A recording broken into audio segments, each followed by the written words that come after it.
चालीसा काल विशेष। पवित्र बाइबल के अध्ययन और वाचन के साथ प्रभु यीशु ख्रीस्त के पास्का समारोह में सहभागी होने की तैयारी। पश्चाताप और हृदय परिवर्तन का मार्ग। मत्ती रचित सुसमाचार अध्याय 9। यीशु पापों को क्षमा करने वाले प्रभु। बेटा धारस रखो, तुम्हारे पाप क्षमा हो गए हैं। मत्ती रचित सुसमाचार अध्याय 9 पद संख्या 2। आध्यात्मिक संदेश। यीशु न केवल शारीरिक चंगाई देते हैं बल्कि आत्मा के रोग यानी पाप से भी मुक्त करते हैं। फरीसियों को यह समझना कठिन था कि यीशु में पापों को क्षमा करने की शक्ति है। इस चालीसा काल में हमें भी विश्वास करना चाहिए कि यीशु हमारे पापों को क्षमा करने के लिए तैयार है। क्वेश्चन मार्क आत्म परीक्षण के लिए प्रश्न 1। क्या मैं अपने पापों की गंभीरता को समझता हूं और उनका पश्चाताप करता हूं? 2। क्या मैं विश्वास करता हूं कि यीशु मेरे पापों को क्षमा कर सकते हैं? 3। क्या मैं दूसरों को क्षमा करने के लिए तैयार हूं? 4। क्या मैं अपने जीवन में यीशु की चंगाईकारी शक्ति को अनुभव करना चाहता हूं? 5। क्या मैं इस चालीसा काल में अपने जीवन में एक नई शुरुआत करना चाहता हूं? आइए इन बातों पर गहरा मनन चिंतन करते हुए मत्ती रचित सुसमाचार अध्याय 9 को पढ़ें और सुनें।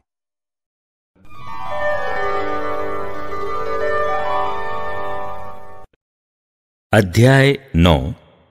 अर्धांग रोगी।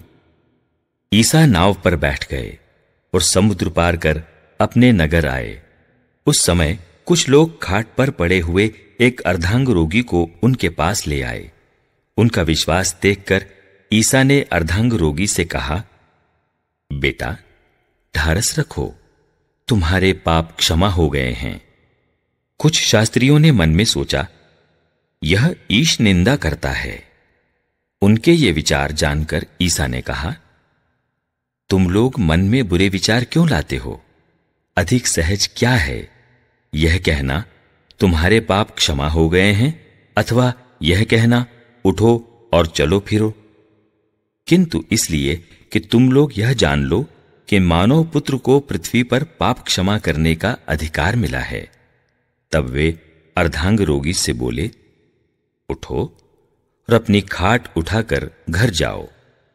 और वह उठकर अपने घर चला गया।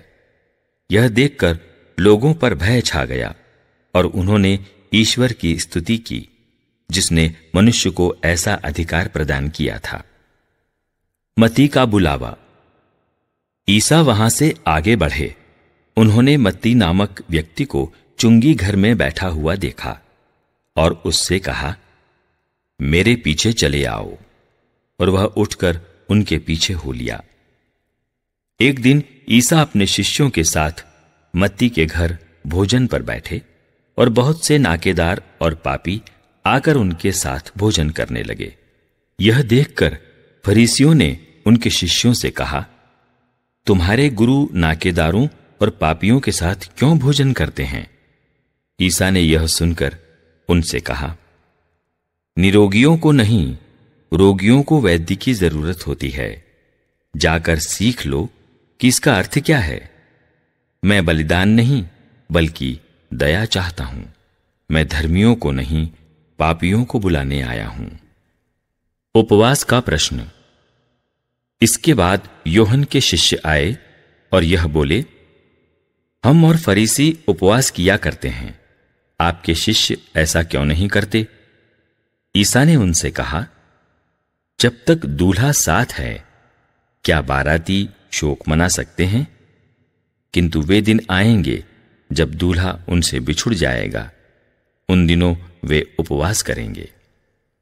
कोई पुराने कपड़े पर कोरे कपड़े का पैबंद नहीं लगाता, क्योंकि वह पैबंद सिकुड़कर पुराना कपड़ा फाड़ देता है और चीर बढ़ जाती है। और लोग पुरानी मशकों में नई अंगूरी नहीं भरते, नहीं तो मशकें फट जाती हैं, अंगूरी बह जाती है और मशकें बर्बाद हो जाती हैं।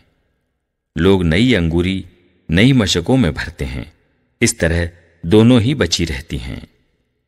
अधिकारी की बेटी और रक्तस्राव पीड़िता। ईसा उनसे ये बातें कह ही रहे थे कि एक अधिकारी आया। उसने यह कहते हुए उन्हें दंडवत किया, मेरी बेटी अभी अभी मर गई है, आइए उस पर हाथ रखिए और वह जी जाएगी। ईसा उठकर अपने शिष्यों के साथ उसके पीछे हो लिए। उस समय एक स्त्री ने, जो 12 बरस से रक्तस्राव से पीड़ित थी, पीछे से आकर ईसा के कपड़े का पल्ला छू लिया, क्योंकि वह मन ही मन कहती थी, यदि मैं उनका कपड़ा भर छूने पाऊं तो चंगी हो जाऊंगी। ईसा ने मुड़कर उसे देख लिया और कहा, बेटी, ढारस रखो, तुम्हारे विश्वास ने तुम्हें चंगा कर दिया है। और वह स्त्री उसी क्षण चंगी हो गई। ईसा ने अधिकारी के घर पहुंचकर बांसुरी बजाने वालों को और लोगों को रोते पीटते देखा और कहा, हट जाओ, लड़की मरी नहीं है, सो रही है। इस पर वे उनकी हंसी उड़ाते रहे। भीड़ बाहर कर दी गई। तब ईसा ने भीतर जाकर लड़की का हाथ पकड़ा और वह उठ खड़ी हुई। इस बात की चर्चा उस इलाके के कोने कोने में फैल गई। 2 अंधों को दृष्टिदान। ईसा वहां से आगे बढ़े और 2 अंधे यह पुकारते हुए उनके पीछे हो लिए, दाऊद के पुत्र, हम पर दया कीजिए। जब ईसा घर पहुंचे तो ये अंधे उनके पास आए। ईसा ने उनसे पूछा, क्या तुम्हें विश्वास है कि मैं यह कर सकता हूं? उन्होंने कहा, जी हां प्रभु। तब ईसा ने यह कहते हुए उनकी आंखों का स्पर्श किया, जैसा तुमने विश्वास किया वैसा ही हो जाए। उनकी आंखें अच्छी हो गईं और ईसा ने यह कहते हुए उन्हें कड़ी चेतावनी दी, सावधान, यह बात कोई न जानने पाए। परंतु घर से निकलने पर उन्होंने उस पूरे इलाके में ईसा का नाम फैला दिया। गूंगा अपदूतग्रस्त। वे बाहर निकल ही रहे थे कि कुछ लोग एक गूंगे अपदूतग्रस्त मनुष्य को ईसा के पास ले आए। ईसा ने अपदूत को निकाला और वह गूंगा बोलने लगा। लोग अचंभे में पड़कर बोल उठे, इस्राएल में ऐसा चमत्कार कभी नहीं देखा गया है। परंतु फरीसी कहते थे, यह नरक दूतों के नायक की सहायता से अपदूतों को निकालता है। ईसा की अनुकंपा। ईसा सभागृहों में शिक्षा देते, राज्य के सुसमाचार का प्रचार करते, हर तरह की बीमारी और दुर्बलता दूर करते हुए सब नगरों और गांवों में घूमते थे। लोगों को देखकर ईसा को उन पर तरस आया, क्योंकि वे बिना चरवाहे की भेड़ों की तरह थके मांदे पड़े हुए थे। उन्होंने अपने शिष्यों से कहा, फसल तो बहुत है, परंतु मजदूर थोड़े हैं। इसलिए फसल के स्वामी से विनती करो कि वह अपनी फसल काटने के लिए मजदूरों को भेजे।